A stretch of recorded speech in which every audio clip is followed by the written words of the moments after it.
এখানে পুরো ঢাকার মধ্যে যত এই যে যত ময়লা আছে এখানে সব একটা এখানে ফ্লো করে না, ময়লাগুলো ফলো করে না। আপনি দেখতে পারেন যে ময়লাগুলো জমে থাকে। পুরা ড্রেনেজের ব্যবস্থা এটা ভালো না। মানুষের মেন সমস্যা হলো খালে ময়লা ফালায় দেয়। হয়তো মাসে একবার অথবা সপ্তাহে একবার মশার যে দমন করার জন্য একটা ওষুধটা দেওয়া হয়, কিন্তু এটাতে কোনো কাজ হয় না। যে পরিমাণ মশা উৎপাদন হয় এটা তো সম্ভব না। ক্লিন হয়, পরিষ্কার হয়, তাহলে আমরা, আমাদের বাচ্চারা এবং এখানে যারা বসবাস করে সবাই উপকৃত হবে। ছোট ছোট বাচ্চারা আছে, ছোট মানুষ আছে, এরা অহরহ এখানে প্রায় দেবেন যে মশার কারণে মারা যায়।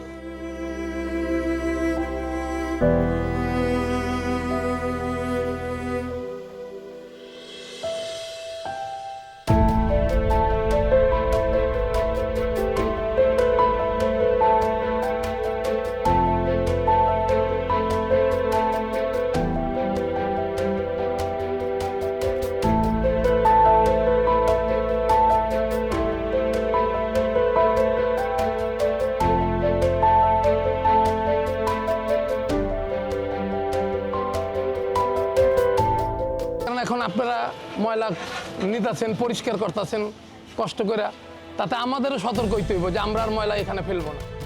তাহলে সমাজটা ভালো থাকবো, এলাকাও ভালো থাকবো।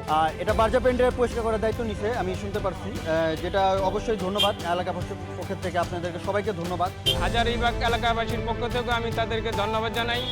তারা যেন এরকম কাজ করতে পারে, এটা আমি আল্লাহর কাছে দোয়া করি যেন তারা যেন এই কাজের সাথে লেগে থাকতে পারে। বার্জারকে আরও ধন্যবাদ যে এইটা যদি আমাদের ওইভাবে প্ল্যান মোতাবেক একটা রিপেয়ারিং কিংবা সবসময় যদি এটা মেনটেনেন্স করে তাহলে আমরা আরও উপকৃত হব।